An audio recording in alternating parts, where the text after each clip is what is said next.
మళ్ళా వీడియో వచ్చిండయ్యా అని అనుకుంటున్నారా? మా గౌరీ అక్కకు చిన్న పని పడితే గట్ల ఊరిపోయి వస్తా అని చెప్పేసి పోయింది.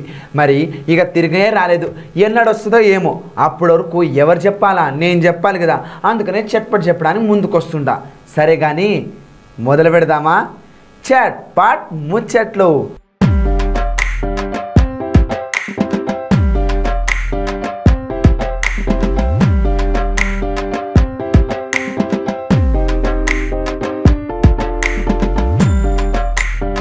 ముందు చూడండి ముఖ్యాంశాలు.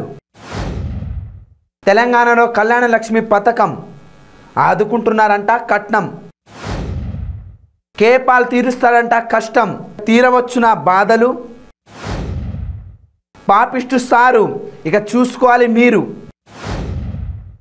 చిగురించలేదు ప్రేమం, తీయడానికి పోయాడు ప్రాణం. ఒక పెద్దగా, ఒక అన్నగా, ఒక తమ్ముడిలా ప్రతిసారి మీకు అండగా ఉంటున్నాడని చెప్పి మన కేసీఆర్ సార్ చెప్తూనే ఉంటాడు. అదే ఏం పథకం? కళ్యాణ లక్ష్మి పథకం. ఈ పథకంతో చాలామంది అమ్మాయిలను ఆదుకున్నానని చెప్పేసి స్పీచ్లు ఇస్తూ ఉంటాడు మన సారు. ఇంకో మళ్ళీ అదే పని చేస్తూ ఉంటూ అమ్మాయిలకు అండగా ఉంటున్నానని మరోసారి నిరూపించుకున్నాడు. ఇక తెలంగాణలో ఎన్నో పథకాలు పెట్టినట్టే కళ్యాణ లక్ష్మి పథకం కూడా ఒక పథకం కింద వచ్చింది. ఇది ఆడబిడ్డలకు పెళ్లి చేయడానికి ఎంతో ఆదరణంగా పొందుతుందని చెప్పేసి మన కేసీఆర్ సార్ ఎప్పుడు చెప్తూనే ఉంటాడు. ఒక అన్నగా, ఒక పెద్దింటి కొడుకులాగా మీ అందరినీ, నా చెల్లెల్ని, నా అక్కల్ని అత్తారింటికి పంపిస్తున్నా అని చెప్పేసి కేసీఆర్ సార్ కొనాడుతూ ఉంటాడు ఎప్పుడు పుడితే అప్పుడు. ఇక ఈరోజు కూడా ఒక ముఖ్యమైన చెప్పుకొద్దాం రండి. తెలంగాణలో ఆడపిల్ల పెళ్లి కోసము 1,16,000 రూపాయలు ఇస్తున్న వాస్తవం మనకి ఎప్పుడో తెలిసిందే. ఇక తెలంగాణ వచ్చినప్పటి నుండి చిన్న చిన్న అమ్మాయిలకు పెళ్లి చేయడాలు అవి ఇవి అని చెప్పేసి చాలా పోయినాయని చెప్పేసి మన నిరంజన్ రెడ్డి సార్ తెలిపిండు. గిట్లా ప్రతి చోట మన పథకాలతో చాలామంది ఆడపిల్లల పెళ్లి వైభవంగా జరుగుతుందని చెప్పేసి, కట్నాల కోసం వేధించే వాళ్ళకు కూడా కొంచెం ఆసరా అవుతుందని చెప్పేసి మన నిరంజన్ రెడ్డి సార్ అయితే చెప్పుకొచ్చిండు. ఎంతవరకు నిజమో అబద్ధమో మనకు తెలియదు, కానీ కొన్ని చోట్ల అయితే బ్యాంకుల్లో కూడా కళ్యాణ లక్ష్మి డబ్బులు ఆపుకుంటున్న విషయాలు అయితే మనం విన్నదే. గిట్లాంటివి కాకుండా నిజంగానే అమ్మ వాళ్ళకు, అయ్యలకు పెళ్లి కోసం కొంచెం డబ్బులు అందితే చాలు సార్.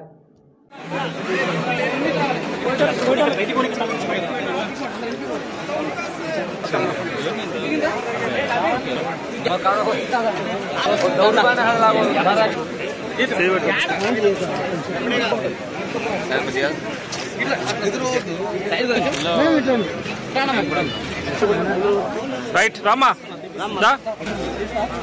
ఇక్కడ పట్టుకొని వచ్చేసి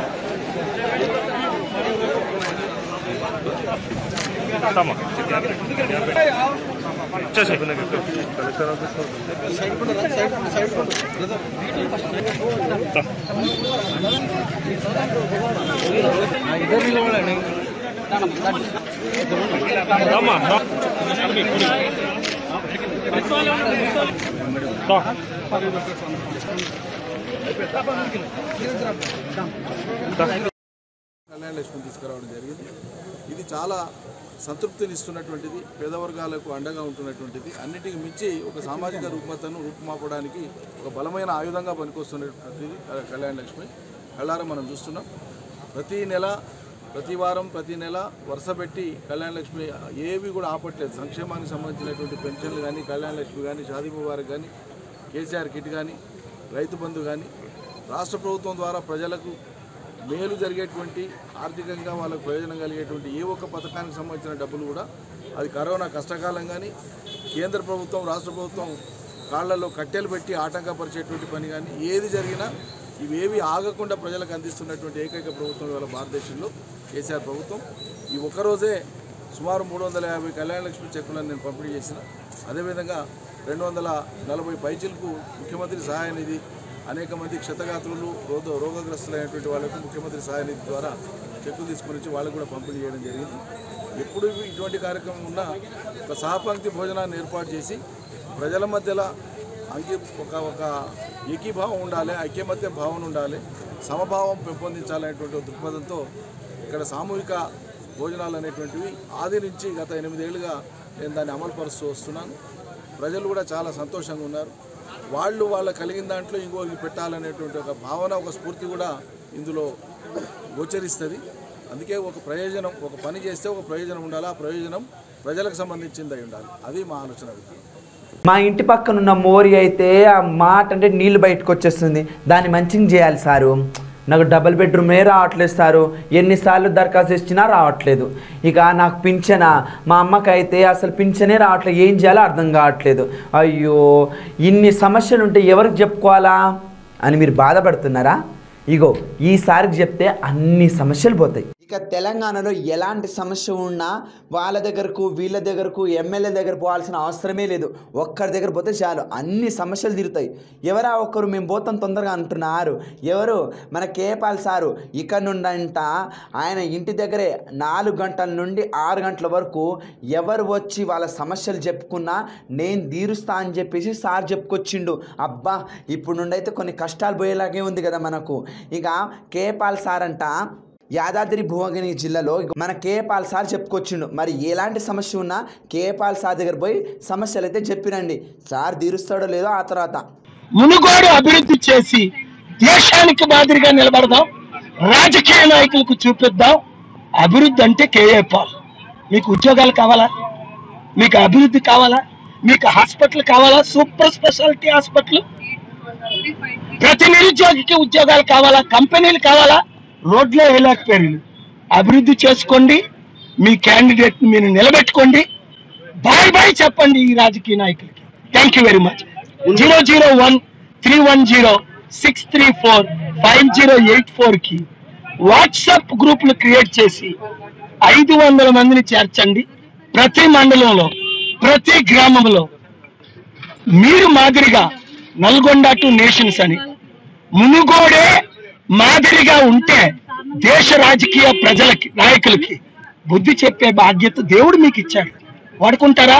యువకులారా, 1200 మంది అమరవీరులు ఈ రోజు శ్రీకాంతాచారి తండ్రి వెంకటాచారి ప్రజాశాంతి పార్టీలో ఎందుకు చేరారు? న్యాయం కొరకు, అభివృద్ధి కొరకు. Thank you very much. నిన్నే చెప్పుకున్నాం సార్ గురించి, చదువు గురించి. ఇక మళ్ళీ అలాంటి ముచ్చటే ఒకటి వచ్చింది. ఒక సార్ అంటే ఎన్ని విద్యాబుద్ధులు నేర్పిస్తారంటే అంత ఉంటుంది. ఆడపిల్లలకు ప్రతి ఒక్కటి నేర్పిస్తూ ప్రోత్సహిస్తూ చదువులోను ప్రతి దాంట్లో ముందుండాలని చెప్పేసి ప్రోత్సహించే సార్లు చాలా చోట్ల కనిపిస్తూ ఉంటారు. కానీ ఇలాంటి దరిద్రులు, ఇలాంటి ఎదవలు, ఇలాంటి ఇంకా నాకైతే మస్తు బూతులు వస్తున్నాయి. కానీ ఇలాంటి ఎదవలని నిలువునా నరికినా కూడా తప్పు లేదు. సారు అన్న పదానికి చెడు పేరు చేసేలా చేస్తున్నారు ఇలాంటి వేస్ట్ గాళ్ళు. కొందరు దొంగ సచ్చిన ఎదవలు ఉంటారు. ఇగో పాఠం చెప్పేయడం వదిలేసి అమ్మాయిల మీద కన్ను వేస్తారు. ఇలాంటి వేస్ట్ గాళ్ళ వల్లే మన భారతదేశంలో చాలా వరకు మహిళలు గడప దాటడానికి భయపడుతున్నారు. చదువుకోవడానికి అమ్మా నాన్న అది ఒప్పించి ఇది ఒప్పించి ఎట్లాగట్లా కష్టపడి స్కూల్కి పోయి ఒక 2 అక్షరాలు నేర్చుకుందామంటే ఇలాంటి పాడుబడిన ఎదవలు, ఇలాంటి దరిద్రులు, ఇలాంటి సిగ్గులని ఎదవలు తయారైపోయి స్కూళ్ళని నాశనం చేసేస్తున్నారు. ఇగో గిట్లాంటి ముచ్చటే మరొకటి మీకు చెప్తాను. ఈ ముచ్చట ఏడు జరిగిందంటే వరంగల్ దేశాయిపేటలో ఒక పాఠశాలలో అంట ఒక సార్ ఉన్నాడు. ఈ సార్ ఏం రోగం పట్టిందో ఏమో కానీ ఈయన పోరు మోహన్ రెడ్డి. ఈయనకు సిగ్గు లజ్జ ఇంకేమైనా ఉందో లేదో నాకు తెలియదు. కానీ ఏడైతే ఆడపిల్లలనైతే చాలా నానా గోసలు పెడుతున్నాడంట. దాంతో వాళ్ళకి వీళ్ళకి చెప్పి చివరికైతే పోలీస్ స్టేషన్లో పోయి కేసు వేసిర్రు. అబ్బా, మంచి పని చేసిర్రు. ఫస్ట్ అయితే సార్లు ఈయనని బాగా ఉతికి ఇంకోసారి గిట్లాంటి పనులు చేయకుండా మస్తు సబ్బు పెట్టి నానబెట్టి మరీ ఉతకండి సార్. ఇలాంటి వాళ్ళకి సిగ్గు వస్తేనే మిగతా వాళ్ళు కొంచెం మారుతారు.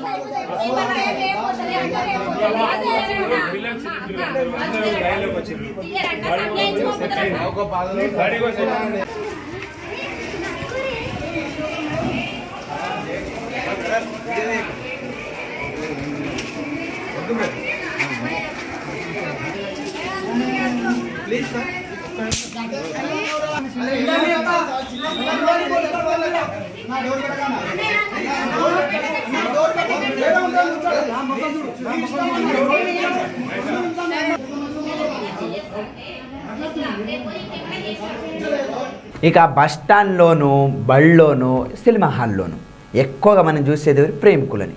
ఇక జంటలుగా చూస్తూ ఉంటాం.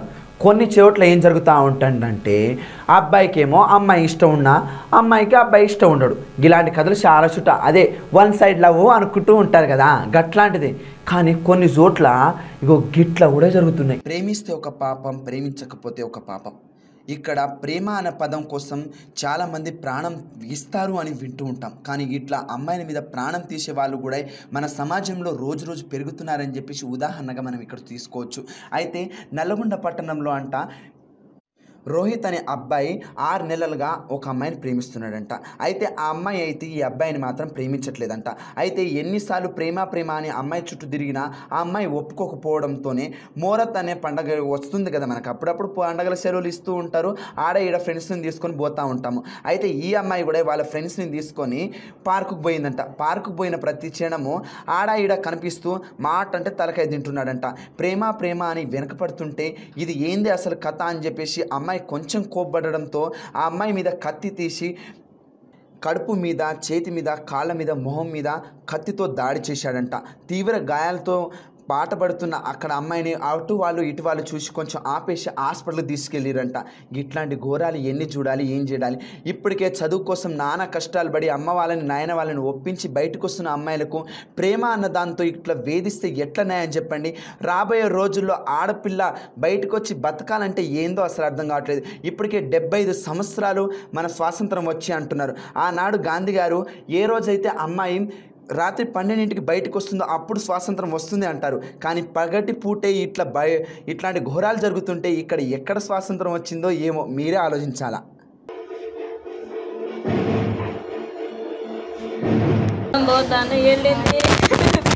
వద్దమ్మా ఇయ్యాడే వద్దులే, వేరే పని ఏమైనా పోదు అన్నా.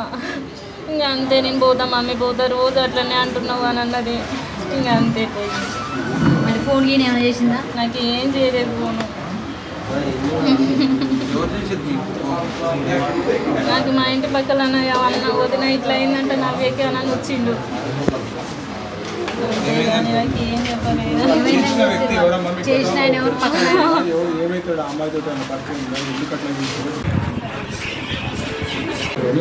గతంలో ఏం జరిగింది, ఏ విషయం ఏది తెలియదు. ఎవరు ఆ పర్సన్? ఎవరు అసలు పర్సన్ కాలేజ్ స్టూడెంట్ కష్టంలో సెకండ్ ఇయర్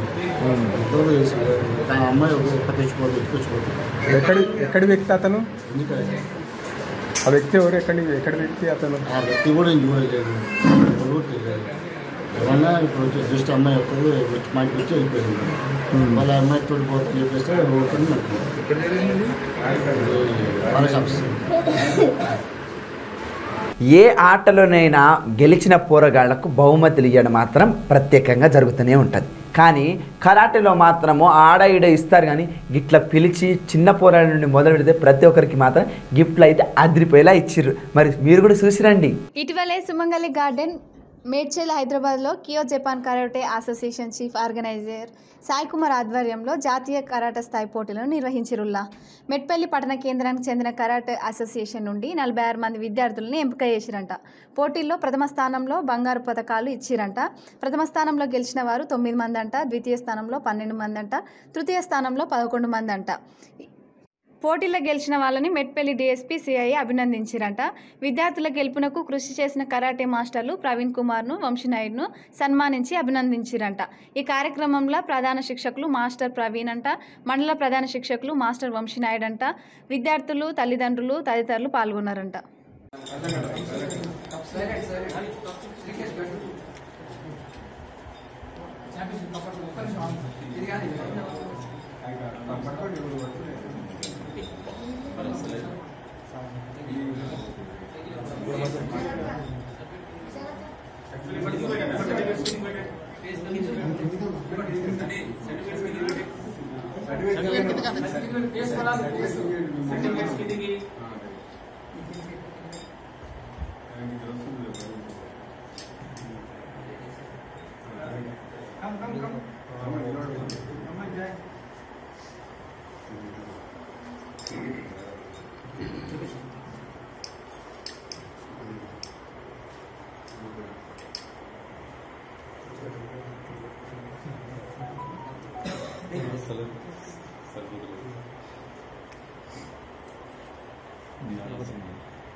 మార్నింగ్ 6 అండి అంటే ఎంతమంది ఉంటారు తీసుకురా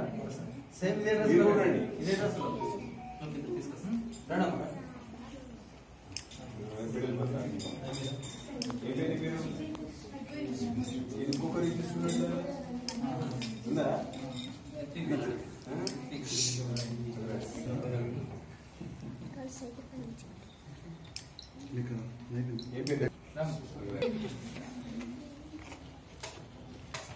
భుజ ఏంటంటే మాస్టర్ ఈ భుజ మొత్తం పోవాలి సాగు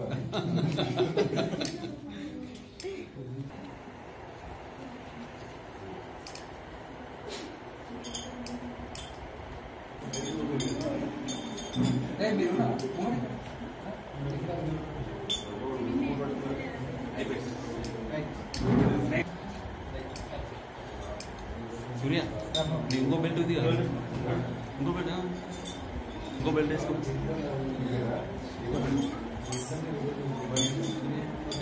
ये बंदा दिसरा सूर्या हां इंको बेल्ट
ముచ్చట్లు అయిపోయినాయి కదా, మరి రేపు ఇంకొన్ని ముచ్చలతో మళ్ళా వస్తా.